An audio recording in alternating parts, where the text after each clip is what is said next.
He's Jeff King. I'm Andy Erickson. This is not another shooting show. We go to Bel Air, Maryland, where a man who police say lied about how he was shot and who is a convicted felon in possession of a firearm has been found guilty of several charges.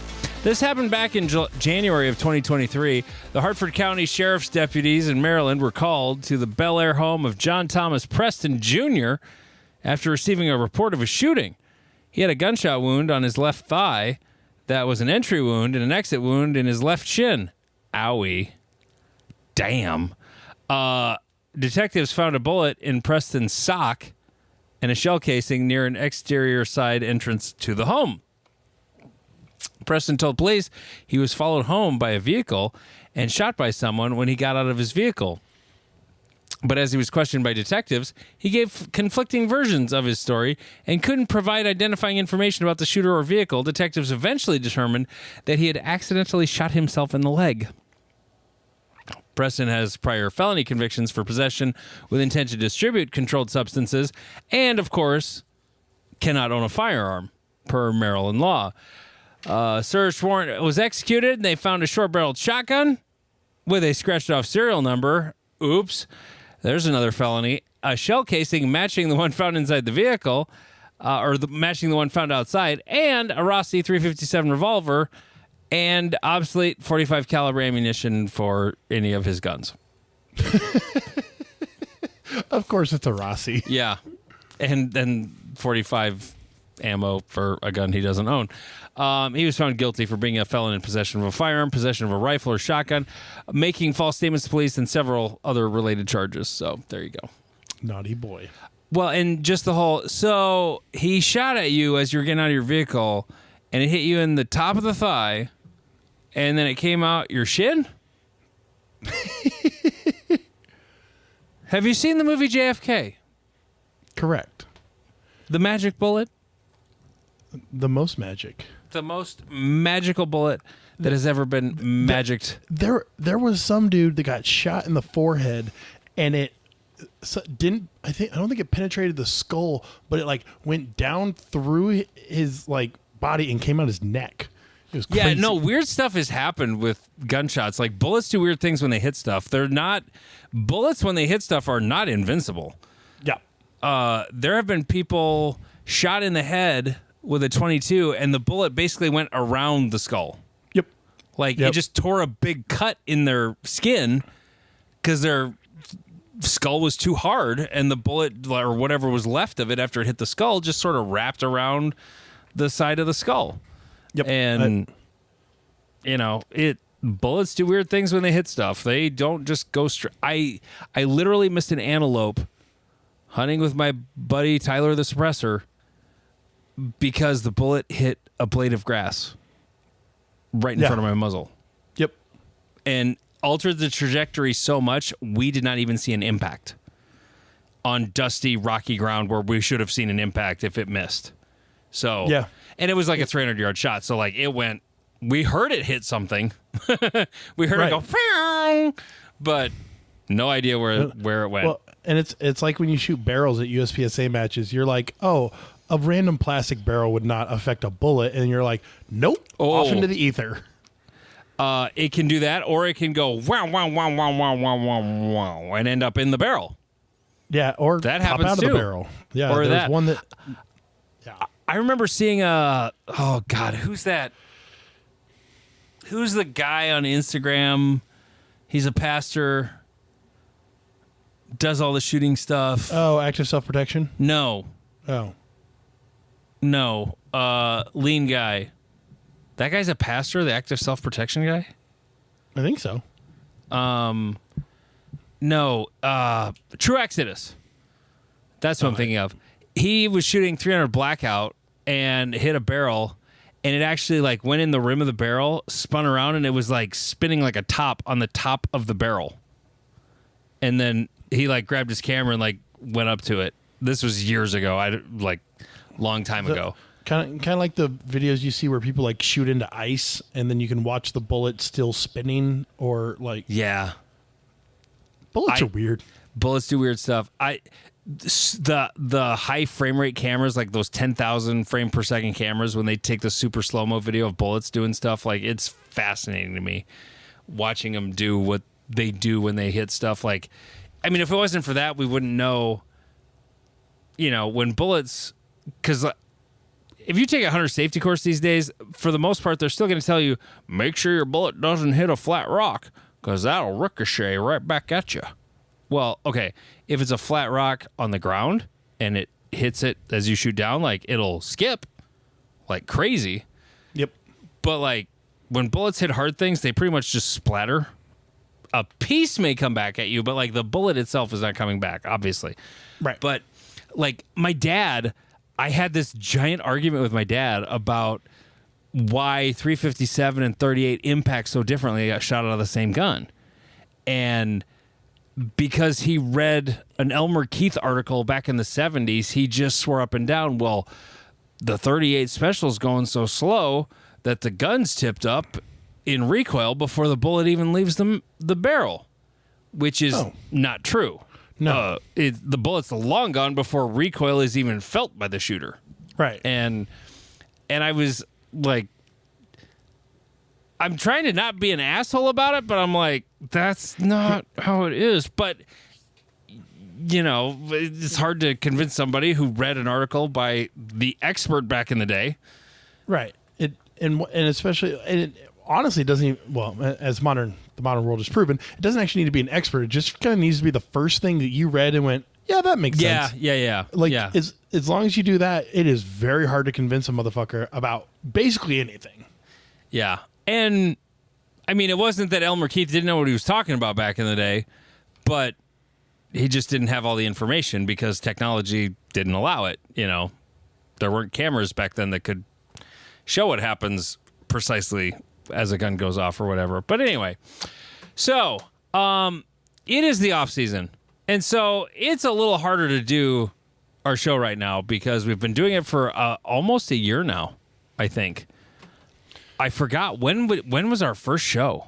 When did we drop that? Oh, so that's the question, because I feel like we tried to record a couple things, but then it was the whole Scott situation. Yeah, that we basically, like, I think we've recorded an episode like 3 or 4 times, and then right when we were like, okay, that one was good, Scott got booted off the board, and we're like, well, got to make it about that. Yeah. It ended up being drastically different than it started out. Let's see. First episode dropped December 27th. Oh, shit. So, yeah, we're 2 weeks. We're just a couple weeks away, yeah. The first title, episode 1, Weird Appendix Problems, and USPSA loses it. Yep. Okay. So, we're closing in on a year of this show, and it doesn't seem like a year, but it's been almost a year. Kind of cool. Thank you so much for listening and downloading. And for whatever reason, randomly, like the number of listeners we had last week or number of downloads we had last week just like spiked hardcore. I don't know why. Huh. But like when the Wednesday show dropped last week, it was just like kaboom. The week before, or Thanksgiving week was a slow week because a lot of people were off. And so, people got behind on their normal listening. Because, like, I listen to podcasts on a pretty regular schedule. You know, the ones I listen to, like, on Monday, if they do a show, which is apparently not going to be this past Monday as we're recording this because it didn't happen. The Paracast, I usually is my Monday morning listen if they do a show. And if they don't do a show, then I usually, as long as what they're talking about in the title is something I'm interested in, I'll also listen to the Vortex podcast. And then if I don't listen to like my local news podcasts that I like, then I also listen to those on Monday. Tuesday, Joel's podcast comes out. What's the other Tuesday show I like? I can't remember. Wednesday, our show comes out, but that's just like I'm looking for what I should have cut out or what we should have done better or whatever. I'm not really listening to that for fun. Thursday, Hornady comes out. Oh, the other Wednesday one is Meat Eater Trivia. Like the regular Meat Eater podcast, I'm over it. But the Meat Eater Trivia show is fun that they drop on Wednesdays. I like that a lot. And then that's pretty much it. Oh, Hornady on Thursday, as long as it's something I'm interested in. But yeah. So, I mean, it becomes sort of a habit. And if we have become part of your habit, thank you. As I'm finishing my bottle kill of Buffalo Trace, I found a bottle of Buffalo Trace. I was so happy. If you follow me on Instagram, you saw it last weekend. I found a bottle at my hometown grocery store. One bottle just sitting on a shelf, this small town grocery store. It doesn't exist in Sioux Falls right now because as soon as it comes in, it's gone. And I found it, and I was so happy. So I can finally finish off my big bottle that's been sitting next to me here forever. But this isn't a show about bourbon or whiskey or whatever the last thing I was talking about. It can be. It can be, but it is the off season. What are you drinking tonight, Jeff? I'm drinking the gin and triple sec combination that has gotten me into so much trouble. We went over to, like, my best friend growing up. We went over to his folks live very close to me now. And so my wife and I and one of my boys went over to their house, and we brought supper, and they brought the booze, and Patty said, "Hey, you want a whiskey?" I'm like, "Sure, what you got?" And they're like, "Well, follow me." And so I follow her into the pantry, and on the shelf, there's an empty bottle of Buffalo Trace. I'm like, "Oh," I got really excited, and then it wasn't there. And she's like, "I really like this stuff." And I'm like, "Well, good for you having good taste in bourbon." And she's like, "But I can't find it anywhere. It doesn't exist." I'm like, "I bought one at the Fiesta in Beersford yesterday." And she's like, "Get the fuck out of here." Yeah. Can you order it online? Let's see. You can. It'll cost you. Yeah. I mean, the MSRP is like $28. Yep. At that grocery store in my hometown, I paid $36. I've seen it as high as $50. Jesus. It's just that damn Joe Rogan. Like, when he started doing ads for it, I mean, it is good, and he started doing ads for it, and that's when it got real scarce. Yeah. So, I'm definitely trying to use his comments about Muay Thai to market my gym. Well, anyway. Yeah. Be social with your shooting mates. Yeah. So in the off season, we can kind of lose contact with people we only see at the range every once in a while, or Yes. at our monthly match. So one of the things that I've come to understand about my gym and shooting sports and all the world is people are social creatures that want social time, and so try to make time for your shooting mates. Like, as you heard on our episode on Wednesday, I was at a party hosted by the Weitzel's, and it was fantastic. We had about a dozen of our shooting friends and their assorted significant others that could make it. And it was a great time to just like catch up. And I mean, the conversations will always come back to shooting. That can never not happen. Of course, yes. But it's fun to experience people outside of the dirt pits we normally spend time with them on. And sometimes you learn what they actually look like. Yes. One of my good shooting buddies, Robert, here locally, I shot with him for probably 3 years. And I'm walking through Costco one day, and I look at this couple kind of walking towards me. The guy's pushing a cart, and the wife's next to him walking, looking at whatever's in the aisle. And he's looking at me, and I'm looking at him. And I kind of look away. I'm like, I think I know that guy, but I don't recognize him. And I look back at him again, and he's still looking at me. And then I look back at him, and I'm like,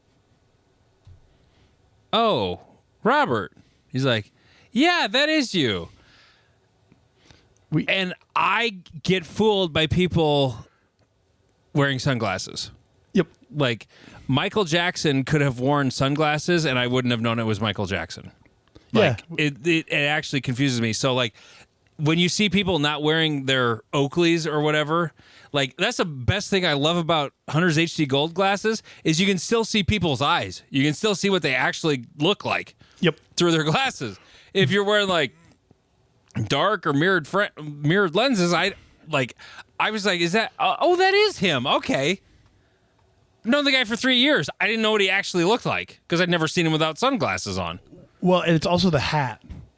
Hat, so, and he wasn't wearing a hat either. Yep. Yeah, He's 'cause- not in his shooting uniform. I don't recognize him. Correct. Like there are so many people that I shoot with that I've never seen them not in a hat. I was How many of your shooting friends did you find out were bald the first time you saw them not at the range? It has happened before, yes. Oh, I have two. I bought a car when I was buying my truck. This dude tapped me on the shoulder. He goes, "Jeff, how are you, bud? Like, good to see you. Like, oh man, he goes, I'll see you at the next match." And I was like, "Okay, that sounds good." And I couldn't figure out who the fuck he was. But it's a dude named Andy Battern, super good fucking dude. But I'd never seen him without a hat and sunglasses before. And I was like, and so he's like congratulating me on buying a car, and I'm like, I don't know who the fuck that is. You do, but you don't. Yeah, exactly. I'm like, he matches a general build, but where do I know him from? And so yes, get out and be social with your friends and like amplify those relationships, because there's a weird conversation around men feeling lonely. Well, go make friends with the people you spend miserable afternoons in dirt pits with. Yeah. We're terrible about that here because, I mean, there are groups of people who get together outside of the sport, and some of them came into the sport like they were already buddies and then they started this thing together. And but I did like a couple of my really good shooting buddies here locally. They happened to be in the Black Hills deer hunting when I was. So the only reason I found out they were there at the same time was because one of their wives commented on my post about me heading for the hills to go deer hunting. And she's like, "Hey, Kurt and Matt are out there right now. I'm sure you guys won't end up in Deadwood." Well, we ended up in Deadwood.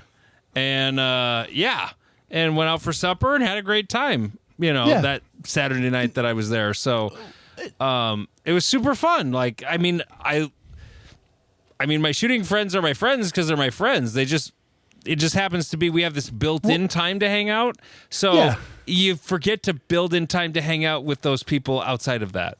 Right. Well, and it goes like, especially men, our relationships are built around an activity we do. Like, most people's friends are due to proximity or activity. And so like, oh, I'm at work, so these are my work friends. This is the bar I go to. These are my bar friends for this bar. Like that, and that's for men. That's like that's all we need. Like, yeah, that's my work. That's my bar buddy. Like, I would fight for that dude. And you're like, that seems like a dumb level, but okay.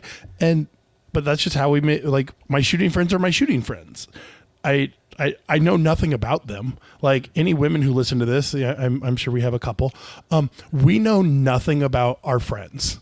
Like, I had not seen a few of the wives that were at the event last night because I knew they existed, but I you may never have met them. I'd never met them, and I'd gone years of knowing these people before I knew they were married. Did you have this experience where you're like, you're married to him?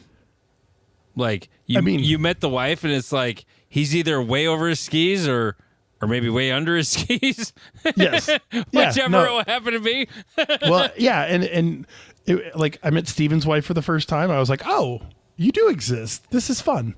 And like, I still have never seen Nick's wife. Like, I've met Jay's wife only because like I've literally been to Jay's home. I met Jay's wife. Where? Now that you she say went that, out to eat with us after a Steger class. That's right. That's what it was. That's right. Yep. And so, but yeah, like, don't make it anything super special. Like, literally just be like, "Hey, would you guys like to get together at said sports bar or something, house or whatever?" Right, and have some alcoholic beverages and some appetizers. Like, I think getting together at somebody's house, especially this time of year, at somebody's house is way more fun. Yeah. Oh, it's super fun. I sometimes people aren't just like, "Oh, come into my home." Well, we have 3 kids who have destroyed our house, so we don't have house guests much. Correct. Because 10 minutes after we get it clean, it's a disaster. So, we don't have company over. We'll have company over after our boys are out of the house. But, and it's like we're so busy. Like today, we're recording this episode was recorded on Sunday, and this weekend, the ice storm that hit Omaha and made life hell. Robert Wyatt in Utah. The reason we don't shoot matches in the winter in South Dakota is because it was 22 degrees and it was still raining liquid. And then it froze. I don't know how the fuck this happens, but it happens here. Okay. Should we go over how to drive in the rain or on in ice? In the rain that freezes on concrete. Yes, because in my city we had 578 accidents in one night. I saw you live in a pretty big town, but it's not L.A. Right. That's a lot of accidents. I saw a 6-car pileup driving to an event that I'm not unhappy that I went to, but I probably shouldn't have been on the roads for. And I've seen videos of the snow plows spinning out. Oh, wow. It was bad down there then. Yep. It wasn't nearly that bad here. I mean, my plow stayed on the road just fine. It was really icy, but I had to do something dumb to get it to slide. It wasn't that bad. And thank God it wasn't. But no, we got called out at 4 a.m. Saturday, or I had to get up at 3 to be there by 4 on Saturday. And then Sunday I got called in. It was sort of an audible last minute, but yeah, everything refroze overnight. So we had to go in again this morning, and it was a short trip out there, but double time plus another $5 an hour differential for the weekend. We made money this weekend, buddy. I just didn't sleep much. But no, I mean, the weather's crazy this time of year in this part of the country, and being outside is not fun, and that's why we don't have matches. And that's why it's a great time to have parties, for whether it's your gun club or whatever. That's the thing my club actually has talked about, is having a banquet for members. We have all these members and they all contribute to the bank account of the club. That would be a thing we could give back to the members of the club, is hey, let's have we can't serve them alcohol, but we can serve them food, and have a big get together or whatever. So, but we can have it in a place where they serve alcohol and then they can buy it themselves. So correct. But, that's a great point. I wanted to mention a shooty thing I did do this week that I don't have the rundown. This is going to be weird, I know, because I'm not doing the show from the hospital. Okay, that's a great start. Great start. If you want to hear the rest of this, what the crazy thing I did this week, you're going to have to join the Patreon. Patreon.com/NotAnotherShootingShow. I know I'm a son of a bitch. Well done. But this is the classic radio tease. If you want to hear what the hell it was that did not put me in the hospital, you're going to have to join the Patreon. Patreon.com/NotAnotherShootingShow. It's only $3.57 a month. You buy coffee that costs more than this, and that's only one day. This gets you 4 episodes a month every single week, an extra episode every single week. Patreon.com/NotAnotherShootingShow.